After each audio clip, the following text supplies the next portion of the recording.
안녕하십니까? 삶의 지혜와 영적인 통찰을 나누는 시간입니다. 오늘 우리는 눈에 보이지 않지만 우리 인생에서 가장 치열한 전쟁이 벌어지는 곳, 바로 우리 마음의 전쟁터에 대한 이야기를 나누고자 합니다. 이 이야기가 여러분의 마음에 깊은 울림을 주고 삶의 방향을 밝히는 등불이 되기를 소망합니다. 만약 오늘의 메시지가 당신의 영혼에 와 닿는다면 이 영상을 소중한 이들에게 공유하여 하나님의 은혜를 함께 나누어 주십시오. 또한 채널을 구독하시면 저희가 드리는 영적인 여정에 계속해서 동행하실 수 있습니다. 여러분의 모든 걸음에 하나님의 축복이 함께하기를 기도합니다. 오늘 설교를 시작하며 마태복음 22장 37절과 38절 말씀을 함께 보겠습니다. 미래에 인류가 치르게 될 가장 거대한 전쟁은 이 푸른 행성을 한순간에 잿더미로 만들 수 있는 핵무기로 싸우는 전쟁이 아닐 것입니다. 당신이 앞으로 싸워야 할 가장 위대한 전투는 바로 당신의 마음이라는 전쟁터에서 벌어질 것입니다. 성경은 우리의 마음에 대해 많은 것을 이야기합니다. 이사야 26장 3절은 말합니다. 주께서는 심지가 견고한 자를 평강하고 평강하도록 지키시리니 이는 그가 주를 신뢰함이니이다. 마가복음 12장 30절에서는 내 마음을 다하고 목숨을 다하고 뜻을 다하여 주 너의 하나님을 사랑하라고 말씀하십니다. 로마서 12장 2절은 오직 마음을 새롭게 함으로 변화를 받으라고 권면하며 빌립보서 2장 5절은 너희 안에 이 마음을 품으라 곧 그리스도 예수의 마음이니 라고 말합니다. 디모데후서 1장 7절은 하나님이 우리에게 주신 것은 두려워하는 마음이 아니요 오직 능력과 사랑과 절제하는 마음이니 라고 선포합니다. 야고보서 1장 8절은 두 마음을 품어 모든 일에 정함이 없는 자로다라며 흔들리는 마음을 경계합니다. 고린도후서 11장 3절에서는 사탄이 그의 관계로 우리의 마음을 부패하게 하여 그리스도를 향하는 진실함에서 떠나게 할까 두려워한다고 경고합니다. 그렇습니다. 여러분의 삶과 하나님 나라에서의 성공 혹은 실패는 바로 이 마음의 전쟁터에서 결정될 것입니다. 다시 한번 마태복음 22장 37절과 38절을 함께 읽어보겠습니다. 예수께서 이르시되 내 마음을 다하고 목숨을 다하고 뜻을 다하여 주 너의 하나님을 사랑하라 하셨으니 이것이 크고 첫째 되는 계명이여 이 말씀에 귀를 기울여 보십시오. 이것은 그저 성경의 수많은 구절 중 하나가 아닙니다. 이것은 크고 첫째 되는 계명입니다. 우리의 마음을 하나님의 마음에 맞추는 것이 우리 삶의 최우선 순위라는 뜻입니다. 이제 함께 기도하겠습니다. 아버지 하나님, 오늘 당신의 말씀을 주심에 감사드립니다. 이 말씀을 듣기 위해 이 자리에 모인 당신의 자녀들과 전 세계 각지에서 이 메시지를 듣고 있는 모든 이들을 축복하여 주옵소서. 이제 예수 그리스도의 이름이 가진 권세로 우리의 마음을 향한 메시지가 명확하게 전달되고 온전히 받아들여지는 것을 방해하는 모든 어둠의 권세와 주관자들을 제압하고 다스립니다. 예수님의 이름으로 기도드립니다. 아멘. 마음의 전쟁터는 개인의 운명뿐만 아니라 한 국가와 민족의 운명이 결정되는 곳입니다. 지금 이 순간에도 우리 자녀들의 마음속에서는 보이지 않는 치열한 전쟁이 벌어지고 있습니다. 세상은 우리 아이들에게 하나님의 창조 질서를 거스르는 혼란스러운 가치관을 주입하려 합니다. 태초에 하나님께서 남자와 여자를 창조하신 거룩한 패턴을 무너뜨리려는 시도에 맞서야 합니다. 이것은 하나님의 창조 원리에 대한 명백한 반역입니다. 우리는 하나님의 패턴을 개선할 수 없으며 있는 그대로 지켜야 합니다. 생명과 자유, 그리고 행복을 추구할 권리를 위협하는 세상의 적들은 우리 자녀들의 마음을 사로잡아 일주일에 수십 시간씩 그들의 생각에 독을 주입하고 있습니다. 우리 자녀와 손주들을 위한 이 영적 전쟁은 바로 지금 이 순간에도 벌어지고 있습니다. 이 전쟁에는 반드시 승자와 패자가 있을 것이며 승리하는 자가 이 나라의 미래를 구원하게 될 것입니다. 해결책이 있습니다. 저명한 복음 전도자 빌리 그레이엄 목사님은 이렇게 말했습니다. 용기 있는 자가 일어서면 다른 이들의 척추도 굳건해진다. 이 얼마나 힘있는 말입니까? 이제 부모들이 일어나야 합니다. 우리 자녀들은 국가의 소유물이 아니라 하나님께서 우리에게 맡기신 귀한 선물입니다. 성경은 에베소서 6장에서 아버지들에게 자녀를 주의 교훈과 훈계로 양육할 책임을 부여합니다. 어머니도 다른 사회기관도 아닌 바로 아버지가 우리가 자녀에게 위의 길을 가르쳐야 합니다. 우리가 자유를 사용하여 자유를 지키지 않으면 결국 자유를 잃게 될 것이라는 말을 들어보셨을 겁니다. 지금 우리가 누리는 신앙의 자유가 공격받고 있습니다. 이 땅의 교회 강단 위에서 선과 악, 옳고 그름, 진리와 속임수 사이에 영적 전쟁이 벌어지고 있습니다. 이 나라의 목회자들이여, 우리 민족에게는 해안에서 해안까지 이 땅을 휩쓰는 도덕적, 영적 부흥이 필요합니다. 그 부흥은 성경의 진리가 선포될 때 일어날 것입니다. 성경은 말합니다. 진리를 알지니 진리가 너희를 자유롭게 하리라. 강단에 서서 살아계신 하나님의 말씀을, 하늘의 주님의 살아있는 진리를 선포하십시오. 그렇다면 진리란 무엇일까요? 빌라도가 물었던 그 질문이 떠오릅니다.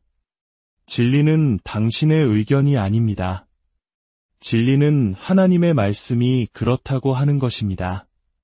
진리는 그름에 반대되는 오름이며 악에 반대되는 선입니다. 진리는 허구에 반대되는 사실입니다. 진리에는 힘이 있습니다. 진리는 위선을 파괴하고 속임수를 폭로합니다. 진리는 아첨에 흔들리지 않으며 회피를 용납하지 않습니다. 진리는 거짓과 한자리에 서지 않습니다. 예수 그리스도께서 말씀하셨습니다. 내가 곧 길이요 진리요 생명이니 나를 믿는 자는 영원히 죽지 아니하리라. 이것이 바로 진리요 온전한 진리요 진리 외에는 아무것도 없습니다. 주님께 찬양을 드립시다. 이제 당신의 마음속 전투를 생각해 보십시오. 당신의 마음이라는 전쟁터에서 마주할 가장 큰 적은 바로 당신 자신입니다. 지금 이 순간 스스로 당신 생각의 재판관이자 배심원이 되어 보십시오. 당신의 생각을 어떻게 판단하시겠습니까? 스스로를 희망차고 기쁘고 평화로운 사람으로 보십니까? 아니면 쓰라리고 분개하고 소진되어 끊임없이 불평하는 사람입니까? 대부분의 시간 동안 분노하고 미래에 대해 불안해하며 절망하고 있지는 않습니까? 우울이라는 어두운 세계에 살고 있지는 않으신가요? 사실 당신의 생각이 당신의 태도를 결정하고 당신의 태도가 당신의 성취를 결정합니다. 그러므로 당신이 생각을 바꾸면 당신의 삶이 바뀝니다. 저를 따라 해보십시오. 생각을 바꾸면 삶이 바뀐다. 그리고 당신은 당신의 생각을 바꿀 수 있습니다. 우리의 뇌를 서랍장에 비유해 봅시다. 그 안에는 여러 개의 서랍이 있습니다. 걱정, 두려움, 분노, 의심이라는 서랍이 있습니다. 우리는 이 네 가지 감정에 자신을 내맡길 수도 있습니다. 하지만 다른 서랍을 선택할 수도 있습니다. 바로 사랑, 기쁨, 평화, 소망이라는 서랍입니다. 어떤 서랍을 열지는 당신의 선택에 달려 있습니다. 사랑하는 아내 여러분, 남편이 일터에서 돌아왔을 때 얼굴이 붉게 상기되어 무언가에 화가 나 보인다고 상상해 보십시오. 그가 저녁은 뭐야? 라고 퉁명스럽게 묻는다면 당신은 그가 부정적인 감정의 서랍에 갇혀 있음을 알 수 있습니다. 그때 그의 손을 잡고 조용히 다른 방으로 데려가 이렇게 말해보세요. 여보, 다른 서랍을 열어봐요. 사랑과 기쁨, 평화와 소망이 담긴 서랍을 열고 그 마음을 품고 다시 들어오세요. 인생에서 실패가 보장된 사람은 끊임없이 걱정하는 사람입니다. 당신의 걱정은 하나님께서 당신을 돌보실 것이라는 믿음이 없다고 말하는 것과 같습니다. 반면 사랑과 기쁨, 평화와 소망으로 가득 찬 사람은 주변 환경이 어떠하든 기쁨이 넘치는 삶을 살게 될 것입니다. 오늘날 우리는 온갖 부정적인 소식들로 마음이 병들기 쉬운 시대를 살고 있습니다. 텔레비전을 켤 때마다, 인터넷 뉴스에 접속할 때마다 들려오는 세상 소식은 우리에게 편두통을 안겨주기에 충분합니다. 하지만 그 모든 소란에서 눈을 돌려 예수, 그리스도의 십자가를 바라보십시오. 그분은 우리 믿음의 창시자여 완성자이십니다. 사랑, 기쁨, 평화. 우리는 이 모든 것을 예수 그리스도 안에서 누릴 수 있습니다. 사람이 마음에 생각하는 대로 그는 그런 사람이 됩니다. 주님께 찬양을 드립시다. 그렇다면 태도란 무엇일까요? 당신의 태도는 밖으로 표현되는 내면의 감정입니다. 그래서 당신의 태도는 말 한마디 하지 않아도 드러납니다. 태도는 당신 마음의 초상화이며 당신의 진짜 자아를 미리 보여주는 예고편과 같습니다. 그 뿌리는 숨겨져 있지만 열매는 항상 보입니다. 태도는 우리의 가장 좋은 친구가 될 수도 최악의 적이 될 수도 있습니다. 사람들을 우리에게 끌어당기기도 하고 밀어내기도 합니다. 태도는 표현되기 전까지는 만족하지 않으며 당신의 성공과 실패를 결정할 것입니다. 중요한 것은 태도가 상황에 따라 결정되지 않는다는 것입니다. 그리스도의 마음을 가진 신자는 어떤 상황이 닥치든 흔들리지 않는 반석 같은 확신을 가집니다. 성경은 의인의 태도를 보여줍니다. 우리는 우리가 믿는 바를 위해 굳건히 서야 합니다. 세상 사람들이 자신의 신념을 주장할 때 고개를 숙이고 그들에게 지배당하지 마십시오. 당신이 믿는 바를 담대히 말하십시오. 성경이 말하는 진리를 선포하십시오. 영적 전쟁은 천사의 3분의 1이 반역하여 하늘에서 쫓겨났을 때 시작되었습니다. 고소하는 자, 사탄은 하나님의 형상대로 만들어진 자들에게 전쟁을 선포했습니다.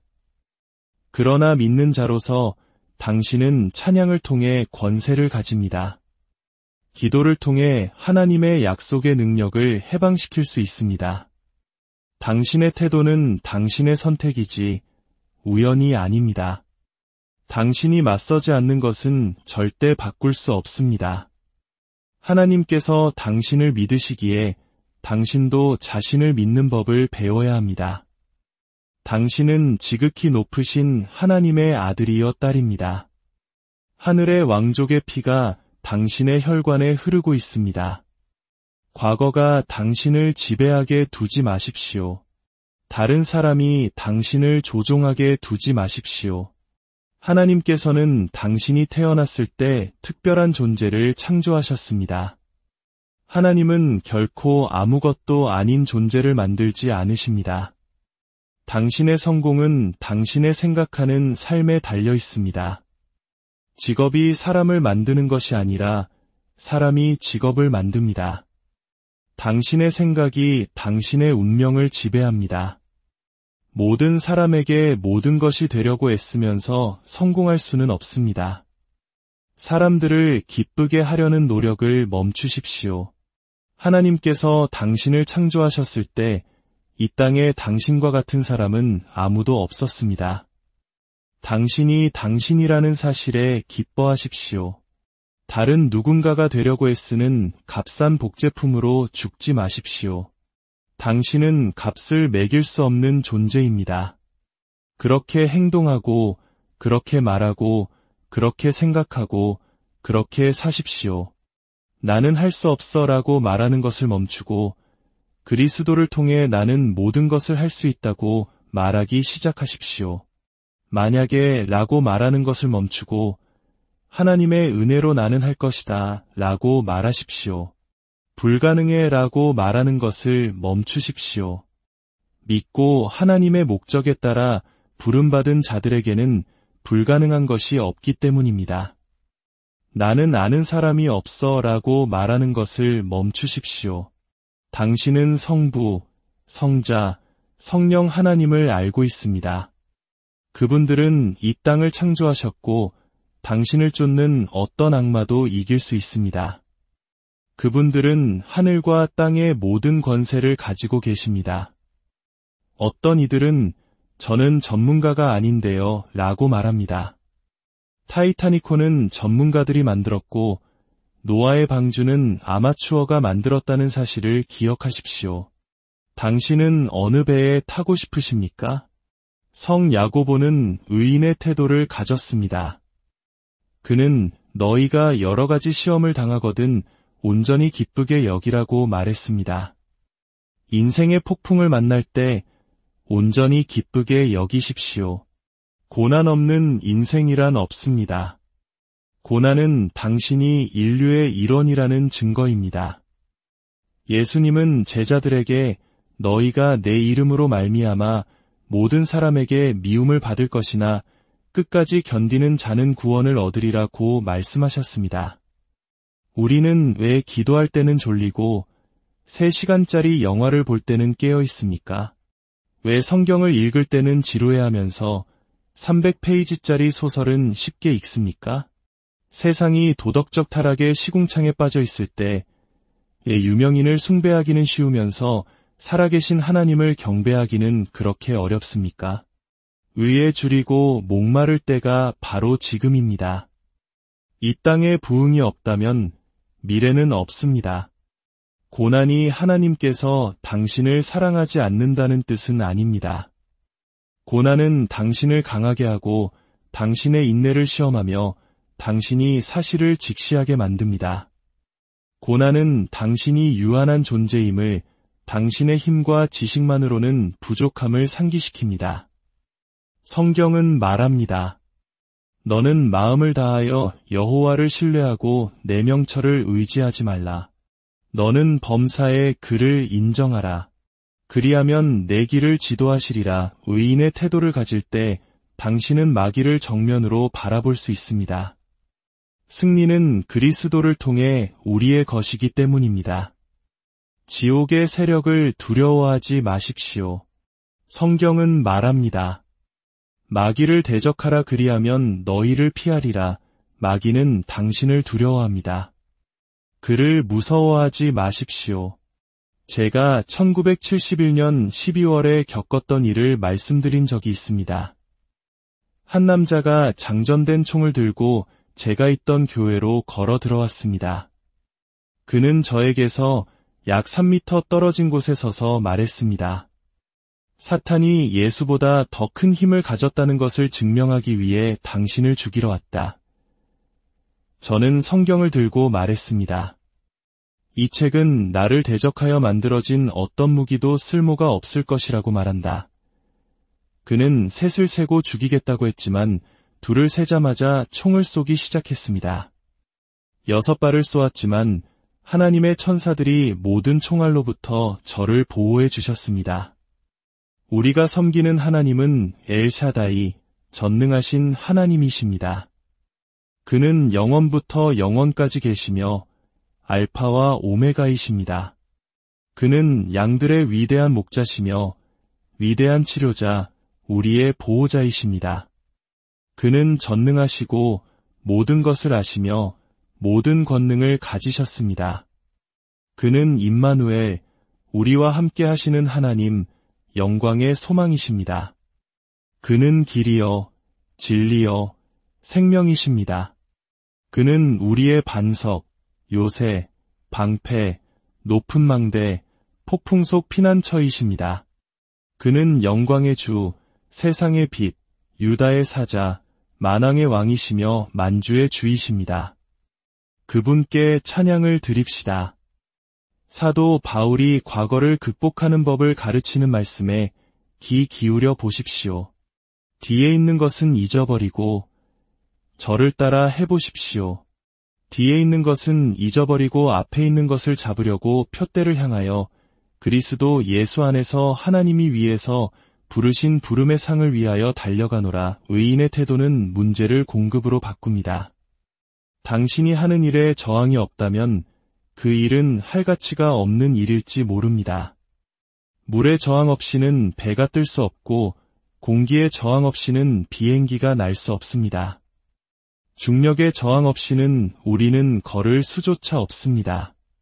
돌벽에 부딪혔다면 인내하고 버티고 선한 싸움을 싸우십시오. 주의 이름을 부르십시오. 기쁨은 아침에 옵니다. 끝까지 견디는 자는 구원을 얻을 것입니다. 하나님의 전신갑주를 입고 당신을 향해 오는 것을 대적하십시오. 역경은 그리스도의 마음을 소유한 자들에게는 기회입니다. 역경은 하나님의 대학입니다. 하나님은 당신을 역경이라는 용광로에 넣어 당신의 인내지수를 확인하시기 전에는 아무도 사용하지 않으십니다. 고무줄은 늘어났을 때만 효과가 있고 찻주전자는 뜨거운 물에 목까지 잠겼을 때 가장 아름다운 노래를 부릅니다. 요셉은 비방, 배신, 학대, 박해라는 역경을 통해 이집트의 왕좌에 올랐습니다. 만약 당신이 구덩이의 박해를 견딜 수 없다면 당신은 궁전의 번영에 의해 파괴될 것입니다. 이 말을 당신의 뇌리에 새기고 잠시 음미해 보십시오. 구덩이의 박해를 견디지 못하면 궁전의 번영에 의해 파괴될 것입니다. 가난보다 번영이 더 많은 사람을 파괴했다는 것을 기억하십시오. 용광로 속에 있는 사람은 승진을 앞둔 사람입니다. 포기하지 마십시오. 하나님은 당신에게 그 압력을 견딜 기회를 주실 것입니다. 한 남자가 한밤중에 공동묘지를 걷다가 갚아놓은 무덤에 빠졌습니다. 그는 계속해서 뛰어올랐지만 나올 수 없었습니다. 잠시 후 다른 남자가 같은 무덤 반대편으로 떨어졌습니다. 그 역시 뛰어올랐지만 나올 수 없었습니다. 지치고 패배한 채 앉아 있는데 갑자기 무덤 반대편에서 목소리가 들려왔습니다. 여기선 못 나가. 하지만 그는 그 말을 듣자마자 뛰쳐나왔습니다. 이것은 실화입니다. 한 어머니가 9살 아들에게 피아노 레슨을 시켰지만 아무런 진전이 없었습니다. 절박한 심정으로 그녀는 아들을 위대한 콘서트 피아니스트 파데레프스키의 연주회에 데려갔습니다. 극장에 들어서자마자 어머니는 옆 사람과 대화를 시작했고 아들은 무대 위 거대한 스타인웨이 그랜드 피아노를 보고는 무대로 올라가 앉아 서툰 솜씨로 동요를 치기 시작했습니다. 관중들은 경악하며 소리쳤습니다. 멈춰. 무대 뒤에 있던 파데레프스키가 그 소리를 듣고 무대로 걸어 나왔습니다. 그는 소년을 보고 그 옆에 앉아 속삭였습니다. 멈추지 마. 계속 치렴. 그리고 파데레프스키는 즉석에서 그 서툰 동요를 상상할 수 없이 아름다운 협주곡으로 만들어냈습니다. 연주가 끝나자 관객들은 열렬한 박수를 보냈습니다. 때로 우리 인생에서 최선을 다한 노력이 그저 서툰 동요에 불과할 때가 있습니다. 그때 전능하신 하나님께서 당신의 삶에 들어오셔서 말씀하십니다. 멈추지 마라. 내가 하던 일을 계속하렴. 내가 내 곁에 앉아 너의 삶을 아름다운 작품으로 만들어줄게. 그러니 멈추지 마라. 그냥 멈추지만 마라. 자리에서 일어나 주시겠습니까? 이 자리에 계신 분들 중에 이렇게 고백할 수 있는 분이 있습니까? 목사님, 저는 걱정, 의심, 냉소, 비꼬는 경향이 있습니다. 저는 대부분 부정적인 성격을 가지고 있습니다. 하지만 오늘 들은 하나님의 말씀을 통해 저는 이 모든 것이 사라지기를 원합니다.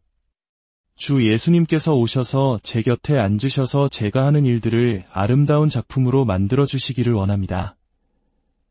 만약 당신이 그렇다면 그 자리에서 손을 들어 주십시오. 하나님께서 당신을 축복하십니다. 저와 함께 이 기도를 드리겠습니다. 하늘에 계신 아버지, 주 예수 그리스도의 이름으로 제 삶을 당신께 드립니다. 저의 모든 부정적인 생각들, 모든 두려움, 모든 의심, 모든 걱정을 주님께서 가져가 주십시오. 그리고 제 삶이 평화와 사랑과 기쁨으로 채워지게 하옵소서. 예수님의 이름으로 이 모든 것을 받습니다. 아멘. 오늘 함께 해주셔서 감사합니다. 매주 이 시간을 통해 저희와 함께하며 하나님의 축복을 받으시길 바랍니다. 이제 여러분을 위한 축복의 기도를 드리겠습니다. 이제 주님께서 당신에게 복을 주시고 당신을 지키시기를 원하며 주님께서 그의 얼굴을 당신에게 비추사 은혜 베푸시기를 원하며 주님께서 그 얼굴을 당신에게로 향하여 드사 평강 주시기를 원하노라. 하나님께서 당신을 인도하시어 당신의 삶을 위해 계획하신 모든 성공으로 이끌어 주시기를 바랍니다. 당신 앞에 놓인 일을 탁월하게 완수하고 하나님께서 당신이 구하거나 생각하는 모든 것보다 더욱 풍성하게 넘치도록 번성하게 하시기를 바랍니다. 매일 위의 원칙에 따라 살고 기도하며 하나님의 거룩한 말씀을 배우십시오. 성령 안에서 걷는 원칙과 훈련으로 살아갈 때 하나님께서 당신을 왕들과 권세 있는 자들 앞에 세우실 것이라는 확신 속에서 걸어가십시오. 위대하신 예수 그리스도의 이름으로